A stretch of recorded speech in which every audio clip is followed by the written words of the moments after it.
हम सबको कहीं न कहीं अमीर होना है, बट कोई हमें ये नहीं बता रहा है कैसे। और अगर जो बता भी रहे हैं, जैसे हमारे पेरेंट्स या फिर कोई हमें जो जानता है, तो वो ये बता रहा है कि यार रुपए जो आते हैं उनको सेविंग अकाउंट में डाल दो, उन्हें सेव करना शुरू कर दो या फिर एफडी में डाल दो। तो तुम्हारे पास कुछ इंटरेस्ट के साथ वो रुपए आ जाएगा और तुम उसके थ्रू अमीर हो सकते हो या वेल्दी हो सकते हो आफ्टर कुछ सालों बाद, कुछ लंबे समय बाद तुम्हारे पास अच्छा खासा रुपया हो जाएगा। बट आप खुद सोचो, अगर आप ज़्यादा नहीं कमा रहे हो, अगर ज़्यादा कमा भी रहे हो, तो यार आप अपना कुछ रुपए अगर कहीं भी डालते जा रहे हो, जहाँ पे वो इतना अच्छे से ग्रो ही नहीं कर पा रहा है, तो क्या फ़ायदा? आपका रुपए जब तक खुद से मल्टीप्लाई नहीं होगा, तब तक आप वेल्दी नहीं हो सकते। एक वेल्दी इंसान और एक पुअर इंसान में सबसे बड़ा डिफरेंस ये होता है कि जब वो रुपए कहीं लगाते भी हैं, तो वो रुपए कहीं न कहीं ग्रो कर रहा होता है और वो आपका सेविंग अकाउंट तो नहीं कर सकता। और हर मीडियम और लोअर मीडियम और पुअर क्लास सिर्फ़ एक ही काम करता है, वो सिर्फ़ सेविंग अकाउंट में रुपए डाल देता है या अगर उसके पास थोड़े से ज़्यादा होगा, तो वो एफडी करा देता है। बट उससे ग्रोथ तो नहीं हो रही है। और उसका रीज़न भी है, मैं अभी आपको बताऊँगा। बट उससे पहले ये बात करते हैं कि क्यों ऐसा है कि लोग कहते हैं यार सेविंग अकाउंट में डाल दो या एफडी में डाल दो। सबसे पहला रीज़न जो हमारे पेरेंट्स या हमारे आस-पास के लोग बोलते हैं, वो इसलिए बोलते हैं क्योंकि उनको इस चीज़ की नॉलेज ही नहीं है कि आपका जो रुपए अकाउंट में रखा है वो ग्रो नहीं कर रहा। उससे आप शायद अमीर तो छोड़िए, क्या पता आप और गरीब हो जाओ।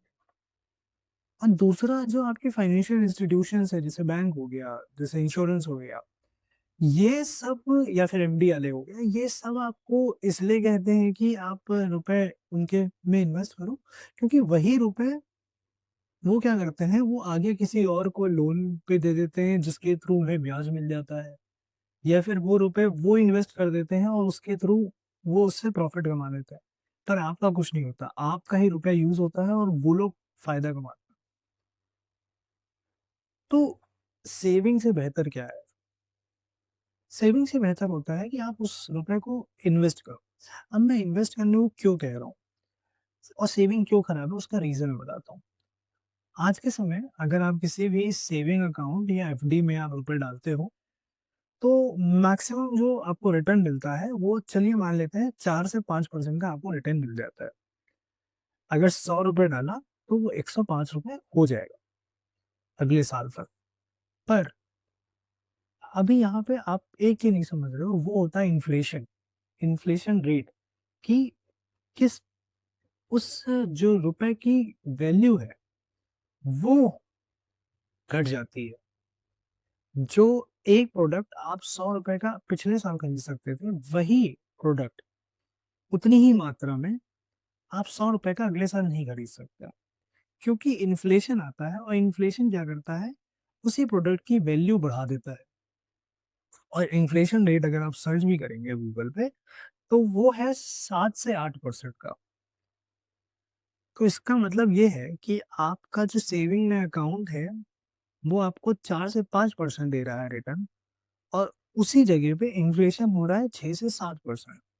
मतलब कि आपका जो सेविंग अकाउंट क्या कर रहा है, वो ₹105 दे रहा है, बट जब वो ₹105 देगा, तब तक उस प्रोडक्ट की वैल्यू ₹107 हो जाएगी। आप ₹2 लॉस में हो अभी भी। आपने 1 साल के लिए उस रुपए को वहाँ पे डाल के रखा और 1 साल बाद आपने जब निकाला भी, तब भी आप लॉस में ही आए। अब आप उस चीज़ को जो पहले आप ₹100 में खरीद सकते थे, अब आप उसको खरीद भी नहीं पाओगे। तो इसका सीधा-सीधा मतलब हुआ कि जब आप सेविंग करते हो, तो आपको नुकसान हो रहा होता है। सेविंग में रुपए रखने चाहिए, वो आपके इमरजेंसी यूज़ के लिए होते हैं। आप लिमिटेड रुपए उसमें रखो, बट और रुपए आप उसे इन्वेस्टमेंट में डालो। ऐसी जगह इन्वेस्ट करो, जहाँ पे रिटर्न हमेशा इन्फ्लेशन से ज़्यादा हो। अगर रिटर्न इन्फ्लेशन से ज़्यादा होगा, तो आपके पास रुपए बनेगा, अदरवाइज़ आप हमेशा रुपए खत्म करते रहोगे, आपका हमेशा रुपए कम होता रहेगा और आपको हमेशा लगता रहेगा कि यार मेरे पास सेविंग है तो रुपए पड़े ही हैं, उसमें कुछ ना कुछ इंटरेस्ट आएगा और मेरे को सही रहेगा। बट असलियत में क्या होता है, आप जब रुपए निकाल भी लोगे, आपको लगेगा कि भाई बहुत सारा मैंने रुपए निकाल लिया कुछ सालों की सेविंग के बाद।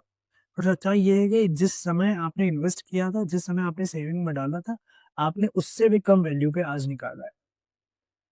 तो अगर आपको अपनी लाइफ में आगे बढ़ना है, रुपए को लेके आगे बढ़ना है, तो हमेशा इन्वेस्टमेंट की तरफ जाइए। सेविंग में रखिए, लिमिटेड रुपए रखिए जितना आपको इमरजेंसी फंड में ज़रूरत हो, और सारा आप इन्वेस्ट करिए, और इन्वेस्ट वहाँ करिए जहाँ पे इन्फ्लेशन से ज़्यादा रिटर्न मिले।